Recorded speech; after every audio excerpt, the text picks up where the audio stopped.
ये चाय के बागान है। देख सकते हैं, देखने में जितनी सुंदर है, इसके अंदर का जीवन उतना ही कठिन और परिश्रम भरा है। बड़ों को गोड़ लागी, सबों को नमस्कार जोहार। मैं रोशन सिंह रोहतिया, सदान समाज सेवक, और आप लोग के सामने आया हूँ कुछ ऐसी बातें लेकर जो मेरे मन में कई दिन से थोड़ा तकलीफ़ दे रही थी। कि सबसे पहले तो मैं पश्चिम बंगाल सरकार को बहुत बहुत धन्यवाद देना चाहता हूँ।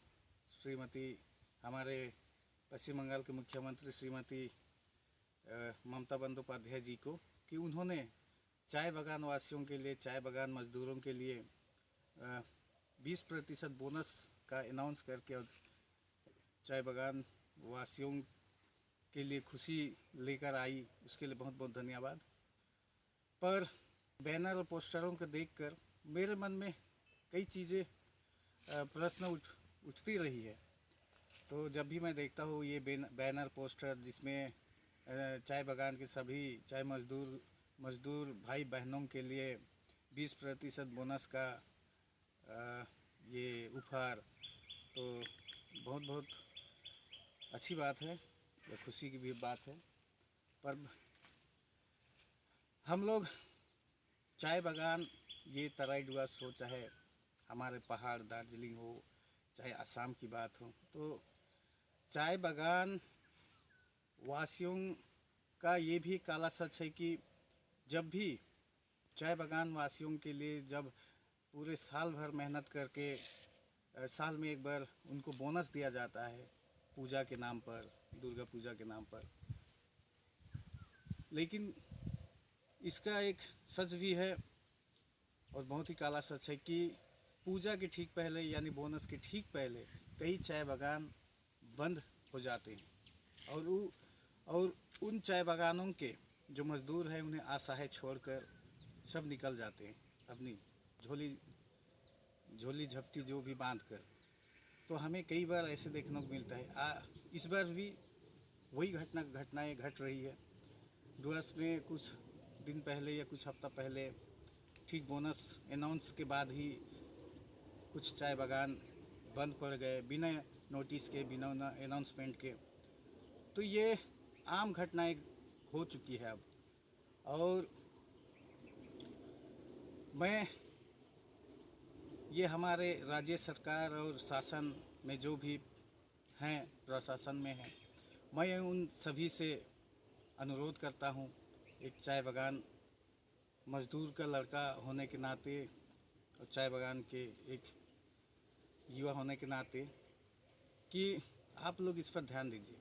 आप लोग शासन में हैं, प्रशासन में हैं, क्या चाय बागान के लोग सिर्फ वोट बैंक के लिए है? जी नहीं।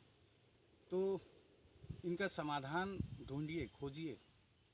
ये कब तक चलता रहेगा कि मन किया बंद करके चले गए, जब मन किया आए खोले, पूजा बीतने के बाद 2-3 महीना के बाद फिर आए, फिर खोले चलाए, फिर बोनस पहुंचा, फिर कुछ बागान बंद।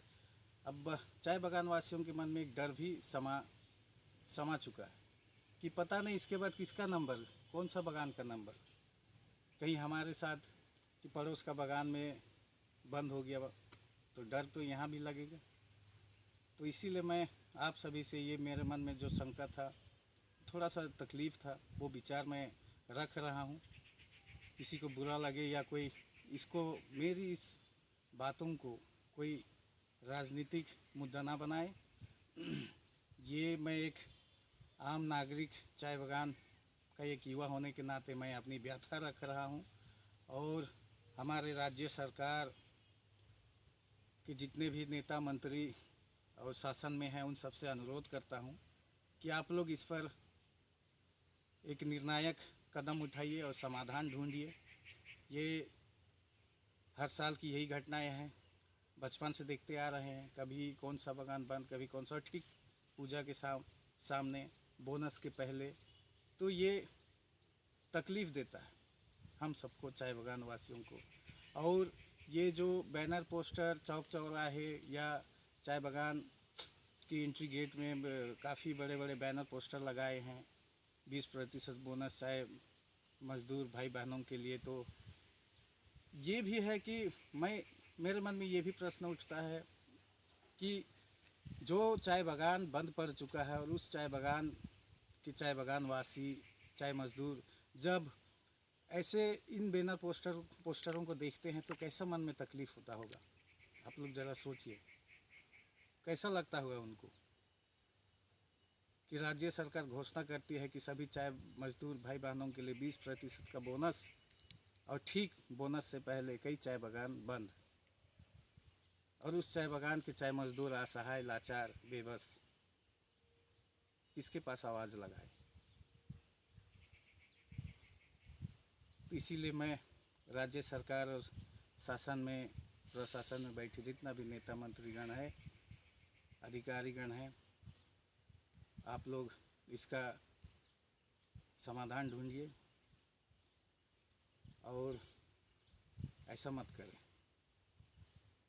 चाय मज़दूर केवल वोट बैंक नहीं है, ये बंगाल का आर्थिक जो भी जीडीपी बढ़ाने में चाय मज़दूरों का भी बराबर का हाथ है।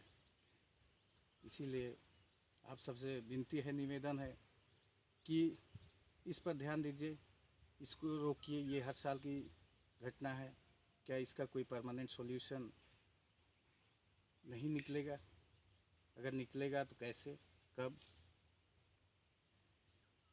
सोचिएगा। बस यही छोटी सी बात थी, रखा अपने मन की बात।